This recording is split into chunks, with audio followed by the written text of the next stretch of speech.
Halo semuanya, Halo semuanya, selamat datang di channel gua. Nantara. Nah kali ini gue bakal buat video atau buat salah satu konten. Jadi konten gue sekarang gak buat video yang kayak editing atau sejenisnya atau prank atau gimana enggak. Tapi gue bakal nyeritain kegiatan gue 2 hari ke belakang, flashback ke belakang guys. What is this and check it out. Ikutin terus ya. Kemarin ceritanya gue nyari salah satu kebutuhannya guys. Kebutuhan bukan keinginan. Sesuatu kebutuhan, gue jalan ke salah satu mall di Palembang. Di mall itu nggak ada, akhirnya gue keluar karena jalan parkirnya itu kan turun tuh keluar parkir, jadi waktu itu macet di jalan. Gue penasaran dan gue pikir juga, gue lihat di sekeliling kanan kiri itu udah mulai sepi, jadi terpakai tuh pintu. Gue buka pintu, ada bocil lari. Nabrak dari belakang jedak. Aduh, kata gua. Ganti rugi lagi, gue bambang ganti rugi nih, keluar duit cuma kayak gitu doang. Daripada gue mati digebukin di ono kan sama kawan gue, akhirnya kawan gue ganti rugi. Apakah itu? Setelah gue datang, gue lihat ternyata itu pembagian sembako, tetapi di pinggir jalan. Dia ditaruh mobil pribadi, terus sembako dibuka bagasi itu, orang-orang itu lari di sekitar orang-orang. Bahkan yang paling gue heranin ya guys ya, satu, ada emak-emak naik motor, Ya, mama naik motor. ada emak-emak naik motor. Emak-emak naik motor posisi itu masih ngebut lah jalan kayaknya. Dia mendadak belok kiri, langsung dia ngerem mendadak, langsung nyamperin tuh mobil itu, diambil rebutan. Oh my god. I think mungkin gua mikirnya gini sih, oke orang ini bagus, budiman, niatnya dia sodako, cuma cara dia salah. Bambang, jangan kayak gitu. Maksud gua begini, kalau emang lo mau sedekah atau mau apa ke orang itu, lebih baik gini aja Ge. Di dalam sono, di luar sono masih banyak orang-orang yang butuh sedekah, kayak orang-orang manula, janda yang tua udah nggak bisa apa-apa, tinggal sendirian. Saran gua kalau lo orang mau mau sedekah itu gini aja, lo datengin tuh ke rumahnya, lo samperin, lo taruh tuh sembako depan rumah dia, lo ketok ketok tok tok, langsung kita pergi, diliatin dari jauhan. Kalau emang sembako udah diambil, baru kita tinggalin gitu. Jadi kita di situ cuma memastikan sembako itu diambil bener atau enggak sama orangnya gitu. Jadi yang pertama, lo udah niat ngebantu, lo dapet pahala. Yang kedua, lo kagak jadi omongan orang. Yang ketiga, lo ikhlas, kesannya lo kagak ria, begitu jadi omongan orang kan. Pindah ke mall lain, gue udah keliling di 3 atau 4 mall. Gue keliling, gue nyari, masih aja nggak nemu ya, masih nggak nemu. Akhirnya gue keliling ke salah satu minimarket yang terkenal di Palembang. Mungkin orang-orang tahu dengan gue sebutin satu kata, intinya murah gitu. Intinya murah. Jadi ramai masuk, ibu-ibu bejubel-bejubel bawa anak. Oh, kata gue, aduh Bambang, ini lagi musim corona. Gue aja nggak jadi masuk, gue cuma nyampe di parkiran doang.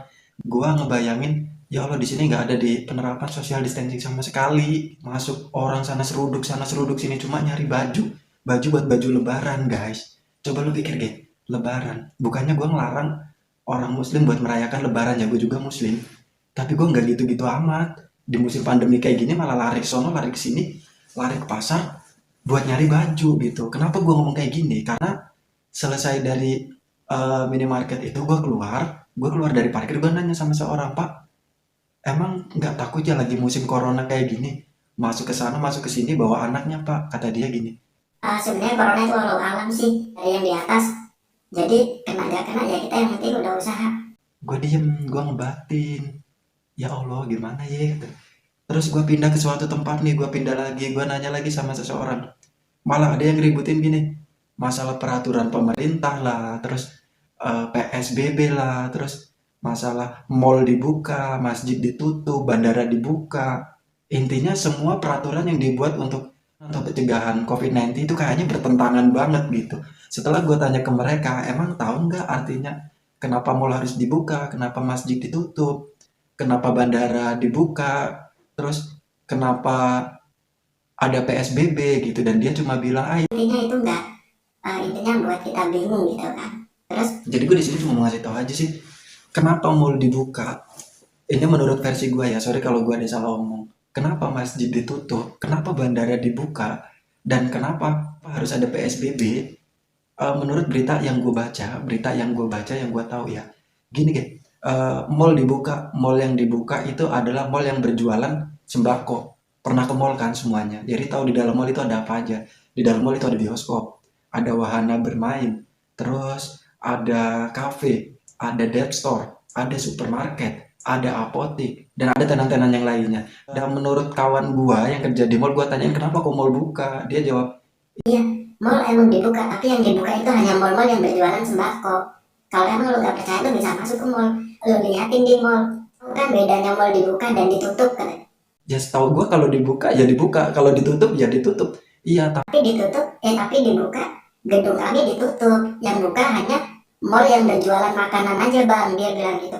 gitu. Iya, dan itu pun karena dibukanya hanya sebentar, itu efeknya ke kami gara-gara corona katanya.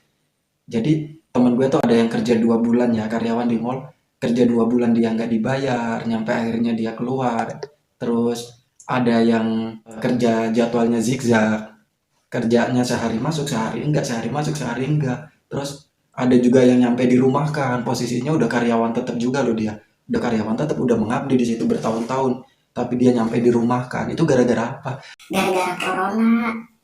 Itu hanya baru di satu instansi, satu di mall, belum lagi yang kayak temen gua yang kerja di medis. Kerja di medis juga dia bilang kadang dia nyampe pusing, nyampe Udah, I don't care. bilang gitu. Bingung, gue gak ngerti. Di sini gue berusaha, gue nyampe berbulan-bulan gak ketemu keluarga, berbulan-bulan gue gak bisa meluk anak gue gak bisa megang anak gue gitu. Tapi kadang kalau gue berusaha, gue ngeliat orang-orang yang suka berkumpul di sana, di sini, di sana, di sini tuh kesannya gue sakit hati, gue kecewa gitu. Kerja gue kayak gak ada hasil, kayak gak dianggap sama mereka gitu. Itu aja baru di dunia medis. Sekarang logika aja, bro.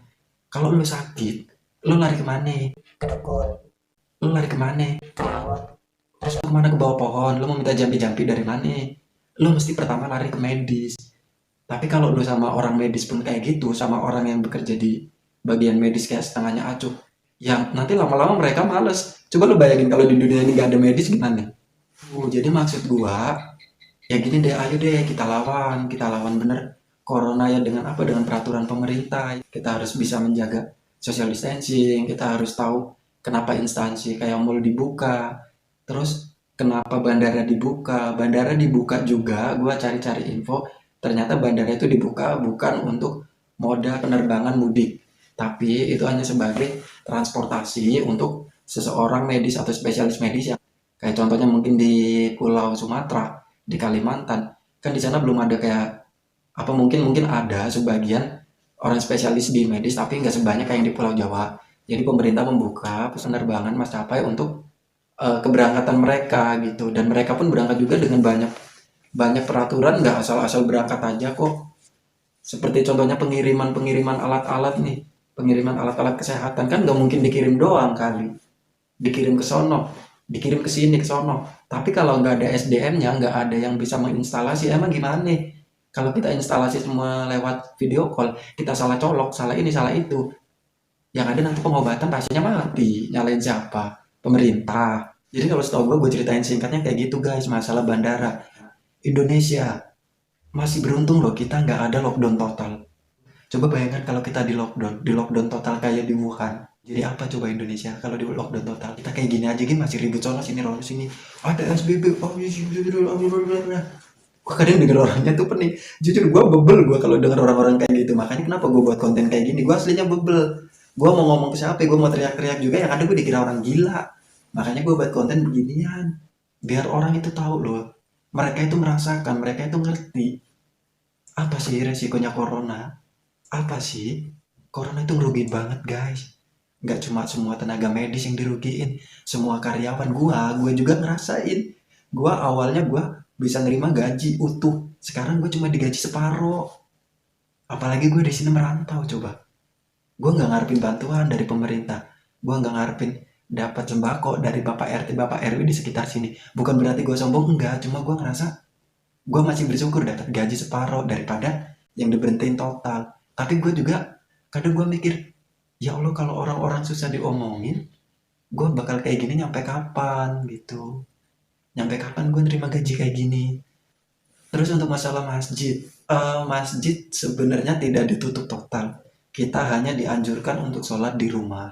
Sebenarnya sensitif banget sih gue ngomongin masjid, soalnya tentang agama. Gue takut salah ngomong, gue nanti langsung dicari orang. Gue diceplokin orang yang ada.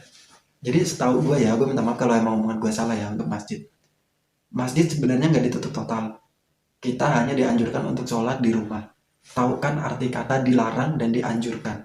Kalau dilarang, berarti kita sama sekali nggak boleh. Kita nggak boleh sholat di masjid. kita nggak boleh sholat di rumah, kita nggak boleh sholat, kita nggak boleh total. Tapi kalau dianjurkan, kita itu seperti dikasih tempat kedua.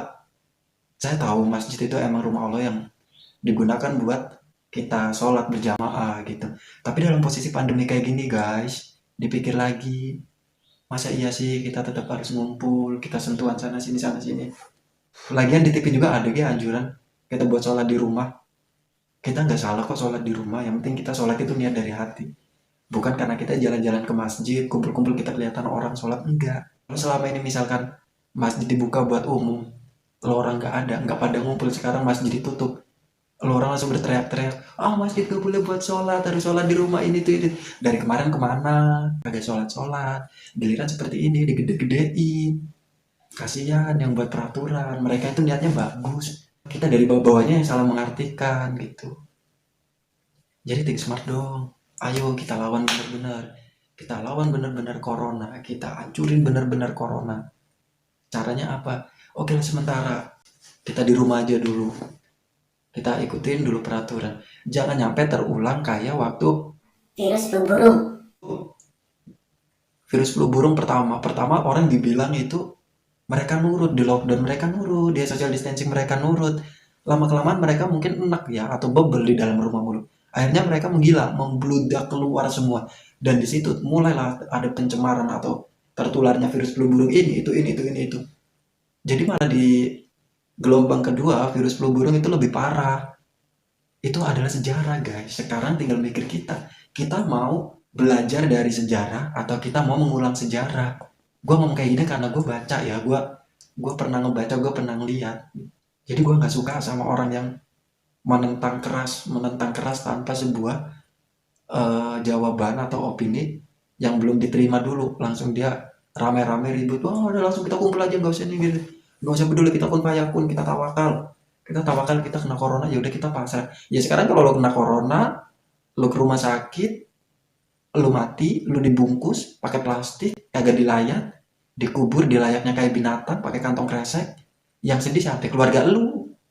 Yang ada makin stres keluarga lu. Makanya kita bener-bener kayak bareng-bareng kita ikutin dulu anjuran pemerintah kayak mana biar kagak ribut lagi, kagak panjang-panjang lagi.